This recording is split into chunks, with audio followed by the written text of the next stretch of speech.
Matandang regidor, saan niyo planong lumipat ngayon? Bahala na, Kanole. Kahit saan, importante mailayo ko yung apo ko. Kung ako lang, wala na akong pakialam sa buhay ko. Matanda na ako, alam mo yan. Kota na ako sa buhay. Pero ang apo ko, nakita mo naman, 10 taon pa lang siya. Wala pa siyang kinamalayan sa lahat ng aking pinagdaanan. Kung maaari, itatawid ko siya sa karagatan. Salamat nga pala sa pagpapatuloy mo sa amin. Naramdaman ko na talagang walang sino man ang makakagalaw sa amin kapag nandirito kami sa lugar mo. Sige, ganito gawin natin. Pagdating niyo ron, hanap ka agad ng munisipyo. Padalan mo ako ng sulat para alam ko naman kung saan kayo lumipat. Sige, Kanole. Alis na po kami, Mamang Nole. Sige, mag-iingat kayo Opo. Matapos kupkupin ni Kanole ang maglolo dahil na rin sa pagbabagong buhay, umalis ang mga ito sa Luzon at pumunta sa Mindanao dahil ayon kay Tandang Regidor, mas magiging safe sila kapag malayo sa kanilang mga kalahi. Lolo, anong lugar na po ito? Isabela. Isabela? Isabela Basilan. Bakit po tayo napadpad dito, Lolo? Sa aking pagkakatanda, meron akong kaibigan dito. Pero patay na siya. At bago siya mamatay, ibinilin niya sa akin yung natitira niyang lupain. Sa akin niya ibibigay. Magmula Isabela Basilan, naglakbay pa ng halos 1 oras ang maglolo bago nila narating ang kubo. Medyo luma na tong kubo, apo. Pero okay ka ba rito? Lolo, may bisikleta O, tamang-tama. Meron kang masasakyan. Lolo, magpapatuloy na ba ako sa pag-aaral ko rito? Oo naman, syempre. Hindi pwedeng pabayaan ang pag-aaral mo. Nagpalipas sila ng 1 gabi dahil kinabukasan plano ng matanda na kumpunuhin ang mga sira-sira sa kubo. Habang kinukumpuni ito ng matanda, may mga taong napapatingin. Hindi maiwasan ng mga ito ang magtanong. Kaya yung isa, lumapit sa kanila tapos sinabing, "Magandang araw ho." Magandang araw. Kayo na ho ba titira dyan sa lumang kubo na yan? Oo. Meron po bang pahintulot ng may-ari ang pagtira nyo dyan? Bakit naman wala? Titira ba kami rito kung wala? Sa pagkakatanda ko ho, mahigit 20 years na nakalipas magmula ng pinatay ang nakatira dyan. Pinatay? Oo, pinatay.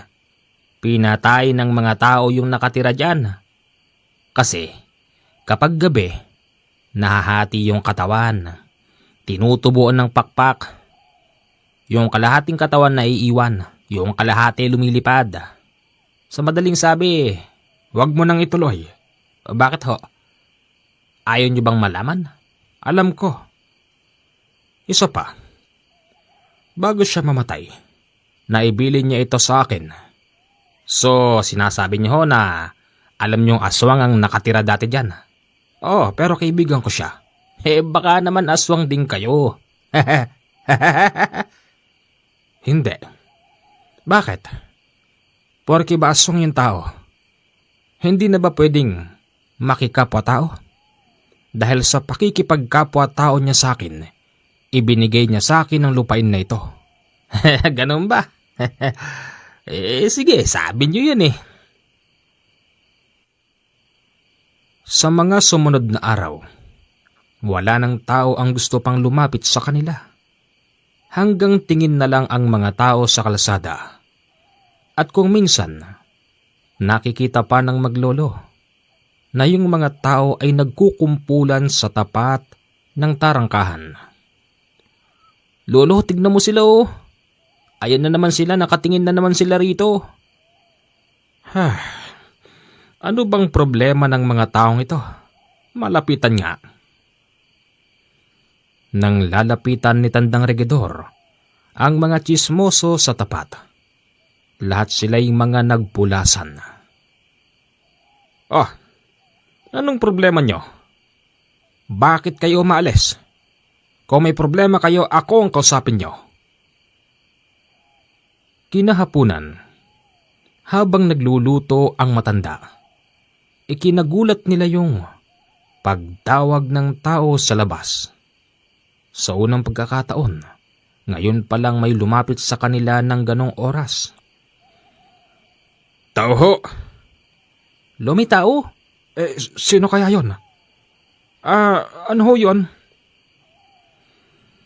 Sino nagbigay sa inyo ng pahintulot na tumira dito sa bahay na ito? Yung may-ari ho. Yung may-ari? Bakit ho? May problema ho ba?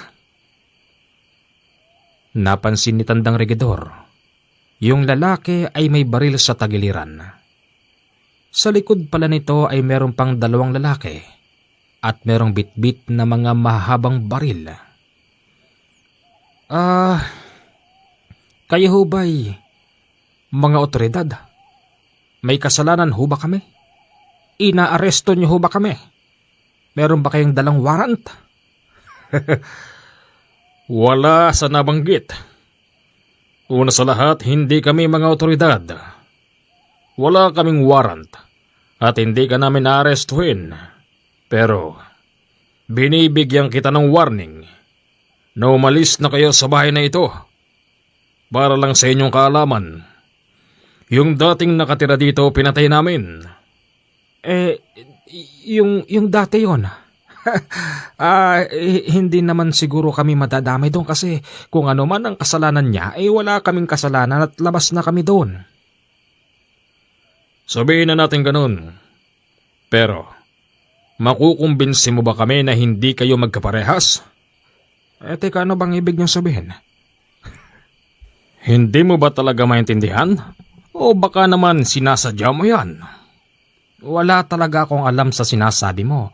Kasi sa pagkakaalam ko, yung matandang nakatira dito ay mabait. Madalas ko siyang nakakasama nang kami nanggagapas pa noon. Nanggagapas na yun? Nanggagapas ng palay. Dahil yun ang hanap buhay namin. Kung ano man ang kasalanan niyang ginawa, wala kaming alam doon. Kaya pakiusap lang mga pare. Tigilan niyo kami. Pare? Pare ha? O sige, sabihin na natin ganun. Pero ayokong may nakatira dito. At uulitin ko sa'yo. Ako ang pumatay sa kanya.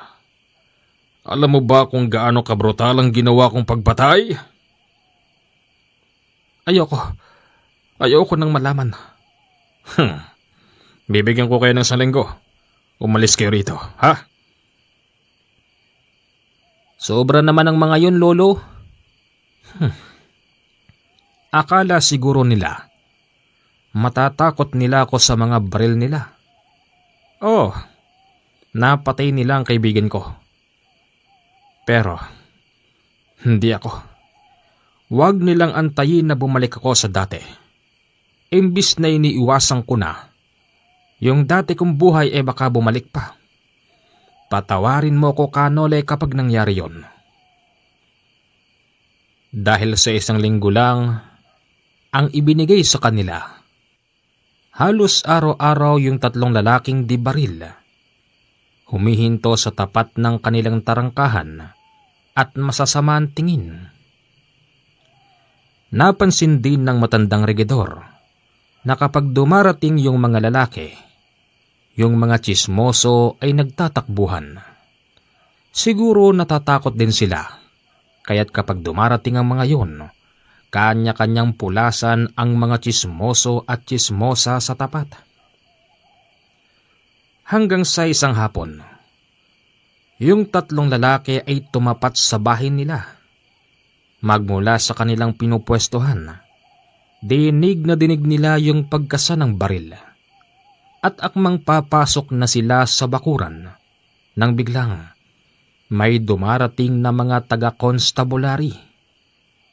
Nang dahil doon, nagtakbuhan ng 3 lalaki. Bumaba ang mga constabulary sa kanilang truck at pumasok sa loob ng bakuran bit-bit ang mga naghahabaang baril. Magandang araw ho. Hapon na po. Magandang hapon. Sir, bakit po? Meron ho ba kaming kasalanan? Hindi naman ho. Itatanong lang namin kung madalas nyo ba nakikita rito mga yon? Yun na nga ho sir ang problema eh. Bakit? Araw-araw po, nandito mga yan eh. Ewan ko ba kung bakit ang laki ng galit nila sa akin. Sa pagkakatanda ho namin, itong bahay na to dati walang nakatira. Pero, meron na pala. Baka ho gusto lang kayong palayasin. Sir, ang lupain na to ay sa akin na. Sir, sino ba yung mga tao na yon? Mga kalaban sila ng estado. Nako sir, delikado sila. Mahirap ang makasalamu ang mga ganyan tao. Dapat sa kanila inaaresto. Huwag kayong mag-alala. Tinutugis na sila ng mga tao ko. Sir, kapag nahuli niyo sila, tatanawin ko ang isang napakalaking utang na loob. Trabaho po namin yun. Sige ho, mag-iingat ho kayo. Oho, sir. Ano yun? Ang bata ay sumasaludo pa sa sundalo. Pag-alis ng mga sundalo, tinanong ng lolo kung gusto din ba maging ganon ng bata balang araw. Apo, gusto mo rin bang maging sundalo? Opo, lolo. Anong klaseng sundalo po ba yun? Mga taga-constabulary yun. Constabulary? Meron pa po bang ibang klase ng sundalo? Sa pagkakaalam ko merong sundalong nasa eroplano. May sundalong nasa barko. Gusto ko lolo yung ganun sa lalaki kanina. Constabulary? Opo lolo, ang tikas tignan. Lalo na kapag naka-combat at naka-uniform. Kung ganon, mag-aaral ka ng maigi apo. Opo lolo. Nang dumating na ang araw ng 1 linggong palugit sa kanilang maglolo, gabi yun ng Merkules. Hindi man lang tumahol ang aso ng kapitbahay. Bigla na lang, may tumadyak sa pintuan ng bahay nila. Dire-diretsyong pumasok ang mga armadong lalaki sa loob. Tiyempong, nakaalerto si matandang regidor. Nandon sila sa likod kung saan may nakatayong isang puno ng saging at naglilingid sa mga malalapad na dahon. Wala rito, maglolo. Hanapin ninyo. Kapag nakita nyo, patayin nyo. Wala tayong kikilingan at kakampihan. Sigurado ako kaya napadpad dito matandang yun. Dahil maghihiganti siya sa pagkamatay ng taong dating nakatira dito. Perik, wala sila sa mga kwarto. Sa palagay ko, umalis na sila. Mabuti naman kung ganun. Perik, anong gagawin natin ngayon? Wala na sila rito. Umalis na tayo. Dito nila nalaman na Perik pala ang pangalan ng isa sa mga lalaking gustong pumatay sa kanila. Paglabas pa lang nila sa kalsada, dito palang pumasok ang maglolo sa loob. Maya-maya pa, may mangilan-ngilan na mga taong dumarating. Inakala ng maglolo na kasama nila ang mga yun, kaya muli silang nagtago sa sagingan sa likod. Hanggang sa narinig ng maglolo, mga kapitbahay palang tsismoso. Nako, yung grupo nila Perik, naghahasik na naman ng lagim. Dapat siya mga yun mahuli na sila ng mga constabulary. Wika nung isang matandang babae. Lolo, yun yata'y matabil na bunganga ng matandang babae. Siya nga yun. Ibig sabihin di sila kalaban? Lumabas ang maglolo sa likod ng bahay. At dito nagpakita sila sa mga kapitbahay. Oh, nandito pala yung maglolo. Ay, anong ginagawa niyo rito? Tinignan lang namin kayo. Akala namin na paano na kayo eh. Ganun ba? Salamat naman. Siya nga pala. Mag-iingat kayo doon kila Perik. Tsaka sa kasama niya. Wanted ang mga yon. Hinahanap sila ng batas. Ale. Bakit ba galit na galit ang tao na yon sa nakatira dito? Nako, hindi mo lang naitatanong. Magmula nang mamatay yung may-ari ng bahay na ito, tapos may tumira, mga 10 taon na nakalipas. Alam mo ba, pinatay din nila Perik. Kasi, ang iniisip nila Perik, lahat ng titira dito sa bahay na to, pinaghihinalaan nilang aswang. Aswang? Oo. Kaya walang pakundangan kung pumatay ang mga taong yan. Pero kahit na aswang ang turing nila sa mga tao rito, syempre kami naman ay hindi naman ganoon. Kung totoong aswang ang nakatira dito, hindi rin kami lalapit sa inyo. Sa nakikita namin sa inyong maglolo, mukhang tunay naman kayong mga tao. Nakikita ko nga ang batang to bumibili pa ng bawang sa tindahan. Opo. Pagkatapos nilang magtsismisan, umalis na ang mga kapitbahay. Inaasahan ng maglolo na hindi na babalik kailanman ang mga lalaki.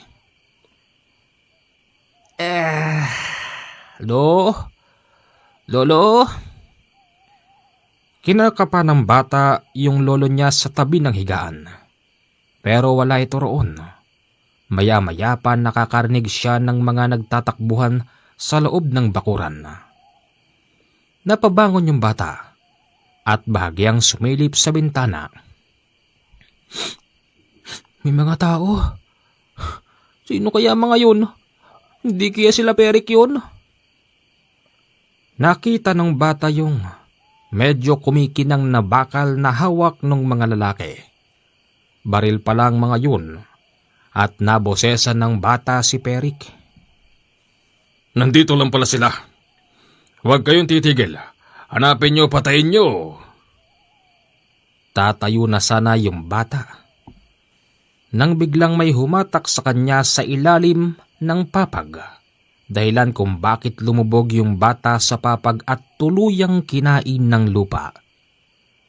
Hindi nakasigaw yung bata nung mga oras na yon dahil may nakasupalpal sa bunganga niya. Maya-maya pa, napunta na yung bata sa medyo may kaluwangan sa ilalim ng lupa na maituturing nating parabang kuweba. Huwag ka maingay po. Lolo? Nandyan sila Perik. Ano to? Taguan? Oo. Nadiskubre ko ito. Dito ligtas tayo. Hindi nila mahalata na sa ilalim ng papag ang lagusan. Mula sa kanilang pinagtataguan, rinig nila yung galit ng mga lalaki. Iniwan ng matanda yung bata at tumagos sa kabilang tagusan. Pinipilit niyo ako. Hindi ko naman dapat gagawin ng mga bagay na ito. Maya-maya pa, isa kila Perik ang nakakita kay Tandang Regidor. Nung una, kinasahan lang ito ng baril at pinatatalikod yung matanda habang nakataas ang 2 kamay. Ano, tanda? Nandito lang pala kayo nagtatago Ikaw yung... Ako nga yun. Yung unang nagtanong sa inyo. Ano bang kasalanan namin sa inyo? Ano yan? Perik, nandito sila. Malapalos ka rin, matanda ka. Alam mo, nakikita ko sa'yo yung matandang dati kong pinatay dito. Sige, damputin ang taong yan. Binitbit nila si Tandang Regidor. dinala ito sa malayo. Sinadya din naman ng matanda na bitbitin ng mga lalaki dahil ayaw niyang makita ng kanyang apo ang susunod na mangyayari. Perik, papatayin ko na to. Sandali lang. Ikaw tanda. Hindi ba't sinabihan na kita na umalis na kayo sa bahay na yun? Marami ka pang sinasabi. Gawin mo ang gusto mo. Talagang gagawin ko. Tinutukan siya ng mahabang baril. Ilang beses kinalabit ito ni Perik, pero hindi pumuputok. Pero kapag itututok niya sa itaas yung baril, pumuputok ito ng ilang beses. Katunayan, nagsabay-sabay pa silang tatlo na kalabitin yung baril habang nakatutok sa ulo ng matanda. Pero talagang ayaw pumatok. Ayaw ba pumatok? Kalawangin na kasi ang mga baril nyo. Ilang beses pa silang nagpaputok sa taas para testingin. Ang hindi nila alam, habang sila'y nagpapaputok sa taas, meron ng mga residente ang nakarinig. Hindi kasi alam nila Perik. Sa magubat na bahagi ay merong malapit na bahay. Ang tao doon ay tumakbo sa barangay. Nagsumbong ito na merong mga armado. Ang ginawa naman ng barangay ay humingi ng tulong sa pinakamalapit na kampo ng militar. Makalipas ang 10 minuto, ayaw pa rin pumutok ng mga baril nila hanggang sa nakarinig sila ng mga army truck at ng wangwang ng mga konstabulary, kaya't nabulilyaso ang tangka nilang pagpatay sa matandang regidor.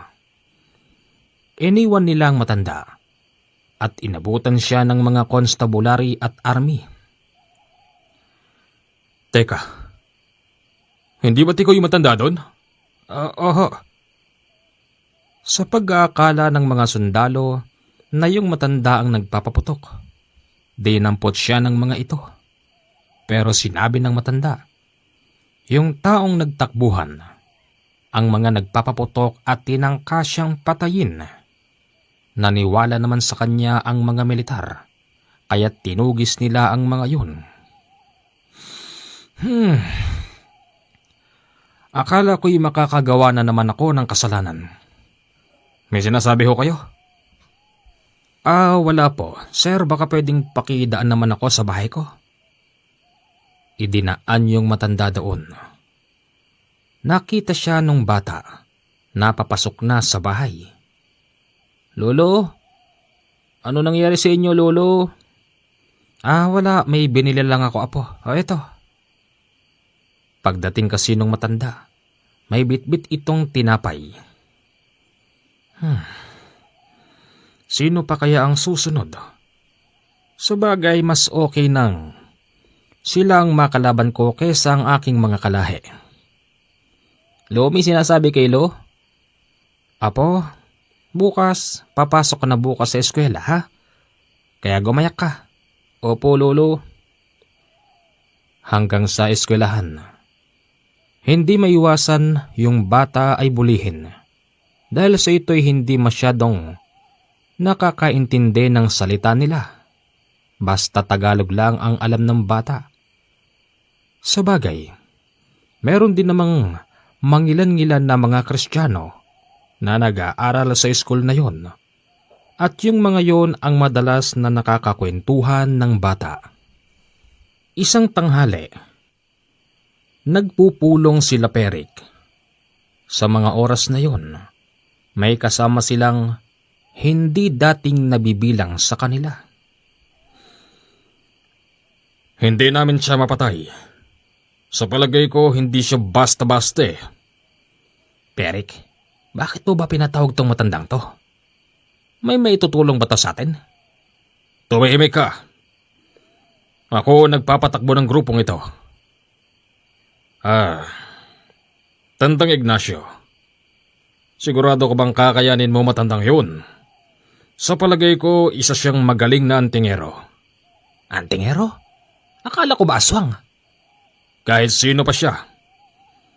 Nakita niyo naman, yung mga baril natin ay walang nagawa sa kanya. Kaya kinakailangan natin si Tandang Ignacio. Walang problema, Perik. Kalaban ko siya. Papatayin ko matandang yon. Kung ganoon, simulan mo na. Ang matandang kasama nila ay isa palang mataas na uri ng mangkukulam. Gumamit na ng mangkukulam si Perik sa pag-aakalang kaya nitong ipapatay ang matanda. Lolo. Oh, bakit apo? Sino yun?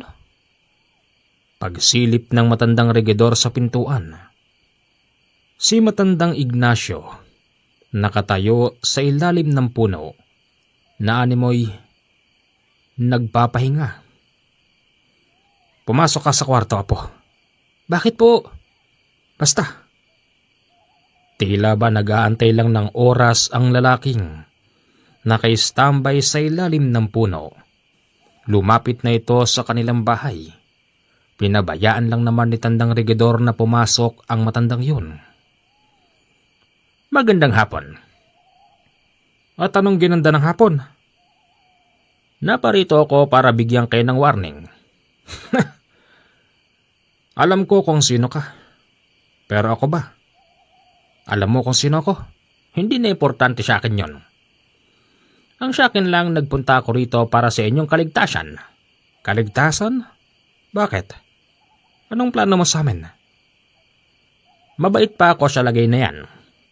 Kaya binibigyan ko kayo ng warning. Umalis na kayo rito. Dahil kapag hindi kayo umalis hanggang bukas ng pagsikat ng araw, una kong papatayin ng batang to. Ganun ba? Nakakatakot ka naman pala. Pero wag mong kakalimutan, matanda ka na. Siguro mas matanda lang ako sa iyo ng konti pero sisiguraduhin kung meron mang mamamatay sa atin, ikaw yun. Hindi nagustuhan ni Tandang Ignacio ang sinasabi ni Tandang Regidor. Kaya't sa mga oras na yon, yung hawak nitong tungkod ay itinarak niya sa lupa. Kasabay nun, ang pagbiling ng sombrero niyang malapad. Kaya't humarap kay Tandang Regidor. Yung sombrero niyang may nakalagay na bungo ng unggoy sa tuktok. Nang makita yon ni Tandang Regidor, pakawari niya para siyang mabubuwal. Yan pa lang ang ginagamit ko sa'yo. Wala pa akong ginagawa. Ipinakita ko lang sa'yo ang aking anting-anting. Lolo, okay ka lang, Lolo? Oo. Okay lang ako. Umalis ka ng matanda ka. Sige. Warning pa lang yan, ha? Magbabantay ako magdamag. Aantayin kong mag-al sa balutang kayong maglolo. Paglabas ng matandang Ignacio, isinarado ng matanda yung pintuan at kinausap ng maayos yung bata. Bakit, Lolo? Sino ba siya? Isa siyang mataas na uri ng mangkukulam, apo. Hala? Nung nakaraan, mga lalaking di baril. Ngayon, mangkukulam naman. Apo, makinig ka sa akin. Napakadelikado ng taong yon. Huwag kang lalabas, ha. Pero Lolo, pinapalis niya tayo. Alam ko yon. Pero hindi tayo alis. Mas gusto kong siyang makalaban ko kesa sa mga kalahi ko. Bakit, Lolo? Meron ka bang hindi inaamin sa akin? Hindi kasi alam ng bata ang pinagmulan ng kanyang lolo. Dahil nga sa ito'y nagbabagong buhay na, ayaw niyang ipaalam sa bata ang mga nakaraan niya. Pinatulog muna ni Tandang Regidor ang apo niya. At nang makatulog na ito, lumabas na ito ng bahay at hinarap si Tandang Ignacio na nandun pa rin nakatambay sa ilalim ng puno. Sino ka ba talaga? Ako? Ako lang naman si Ignacio. Oh, anong problema mo sa amin? Bakit mo kami pinapalis? Pasyensya ka na pero napagutusan lang ako. Sa pamamagitan ng limpak-limpak na salapi, tatalima ako sa taong nag-utos sa akin. Ganon. Ang isang mangkukulam ay tumatanggap na pala ng pera. Sabagay, oo nga pala. Diyan nga pala kayo nabubuhay. Aantayin ko ang pag-aal sa balutan niyong maglolo. Kapag hindi nangyari yon, humanda kayo. Ikaw ang humanda. Sa pagkakaalam ni Tandang Ignacio, isa lamang ang tingero, si Tandang Regidor. Pero nagkamali siya.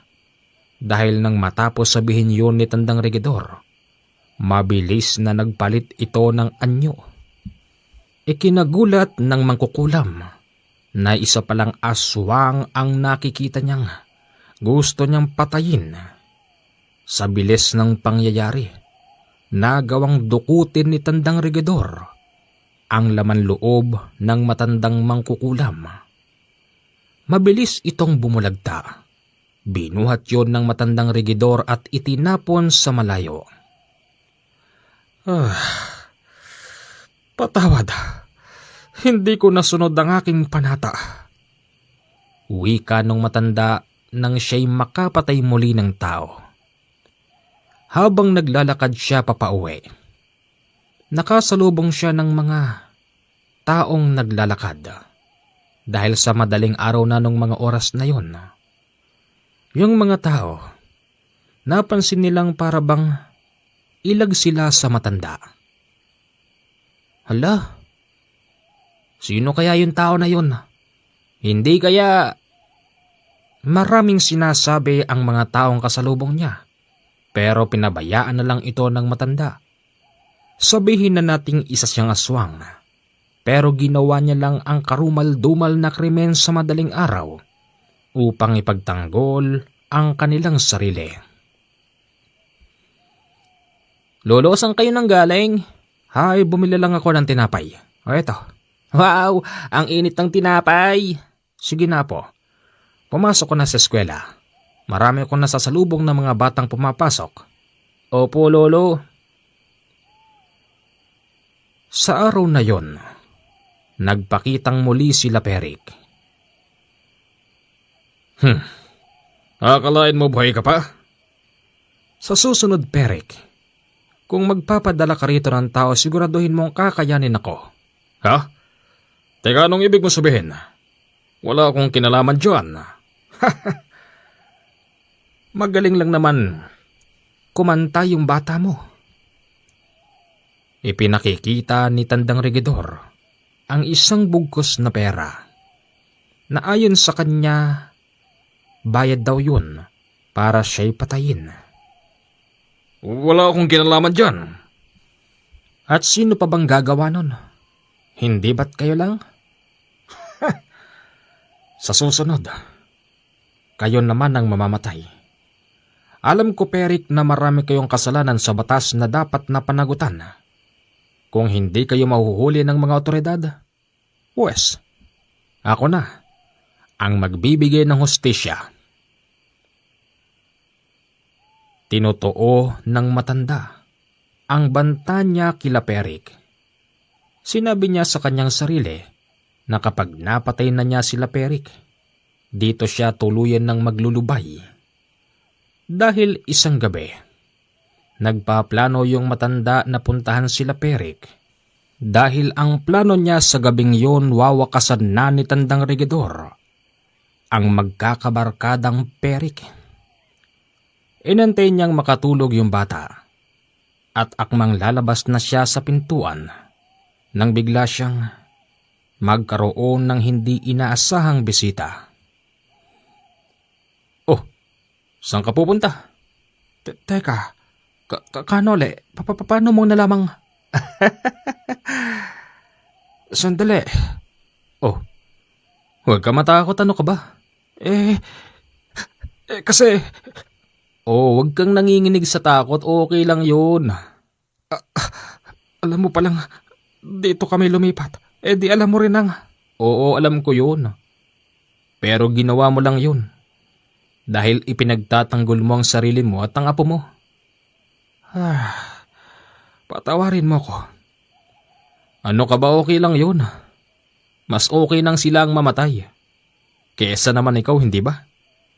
Oo.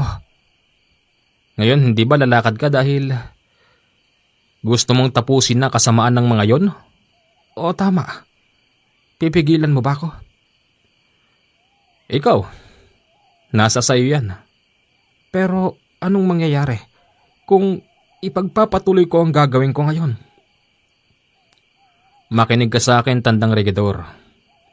Yung problema mo sa mga kalahi mo tapos na. Yun lang naman sana ang gusto kong sabihin sa'yo. Ngayon yung problema mo rito, o di tapusin mo rin. Kung saan ka makakaluwag, gawin mo. Hindi kita pipigilan. Talaga? Oo, syempre naman. Kasi, karapatan mong ipagtanggol ang sarili mo. Sino ba namang taong papatay na, hindi man lang ng lalaban? Di ba? Salamat sa pag-intindi. Halika, sasamahan kita. Saan? Basta. Sumama ang matandang regidor. Lumayo lang sila ng kaunti. Nakita niyang ang dami-daming mga militar ang naka-standby sa gilid. Teka, bakit may mga sundalo rito? Meron silang operasyon. Huhulihin na nila yung 3 na yun. At alam mo ba? Ako ang nagsabi sa kanila ng kuta nila. Kasi meron silang patong-patong na warrant. Lumapit sa kanilang isang sundalong mukhang bata pa. At sa pagkakaalam ni tandang regidor, ang sundalong yon ay tenyente.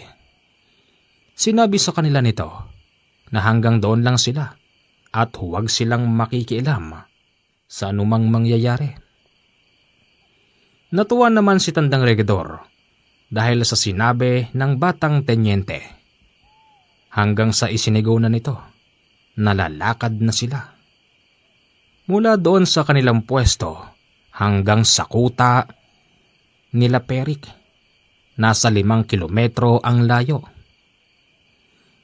O di tapos na problema mo, di ba? Malapit lang pala sila Perik dito. Oo, tama. Pero masyadong matinik eh. Mabilis silang nakakatakas sa mga otoridad. Alam mo ba yung pinagtataguan nila? Sinurveillance ko yan. Nakita ko. May mga patibong pala. Sinabi ko rin yun sa mga militar para makapag-ingat sila sa paghuli dyan sa mga yan. O tara, pumasok na tayo sa bahay mo. Sige. Pagdating doon, naglabas si tandang regidor nang mainom, kaya't nag-inuman sila sa oras na yon. Lolo? Apa, gising ka na pala. Sino kasama mo, Lo? Si Kanole, natatandaan mo pa ba? Kanole? Kayo po pala. Buti na lang po dinalaw niyo po kami. Siyempre, makakalimutan ba tayo ni Kanole? Iba ka talaga. Hindi ko naman sinabi sa iyo kung saan kami pupunta pero ano ka ba, huwag ka na magtaka. Habang nasa biyahe kayo may sumisibat na ibon.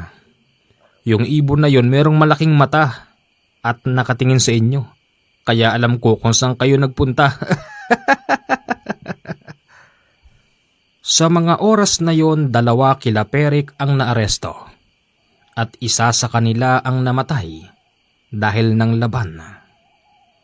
Simula nun, naging maayos naman na ang kanilang pamumuhay dahil nga sa sinabi rin ni Kanole na yung mga kalahi niyang gustong pumatay sa kanya ay patay na rin. Magandang gabi po sa inyong lahat. Hanggang dito lang po ang maikli nating kwento. At sa mga gusto pong makipag-usap po sa akin kung meron po kayong kailangan, i-PM nyo lang ako sa aking Viber na 0948-52-30-887. Sa Viber lang po tayo pwedeng mag-usap para po makasigurado kayong ako ang inyong kakwentuhan. Maraming salamat po sa inyong lahat. Enjoy listening. Good night.